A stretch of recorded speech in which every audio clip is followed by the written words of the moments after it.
বছরের এই দিনটির জন্য অনেকেই অপেক্ষা করেন। মা বাবলা কালী পুজোর জন্য একটি বছরের অপেক্ষায় থাকেন হাসপাতাল পাড়ার ডাক্তার, নার্সসহ অন্যান্যরা।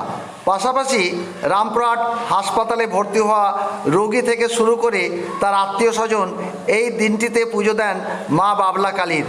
রামপুরহাট শহরে অবস্থিত রামপুরহাট মেডিকেল কলেজ ও হাসপাতালের একপাশে গড়ে তোলা হয়েছে মা বাবলা কালী মন্দির। হাসপাতাল শুরু হওয়ার পর থেকে মায়ের পুজো প্রচলন চলে আসছে, আর এই পুজোর দায়িত্ব বহন করেন হাসপাতাল কর্তৃপক্ষ। অনেকেই হাসপাতালে ভর্তি হয়ে মনস্কামনা করে থাকেন এবং মনস্কামনা পূর্ণ হলে আজকের দিনে মায়ের পুজো দেন।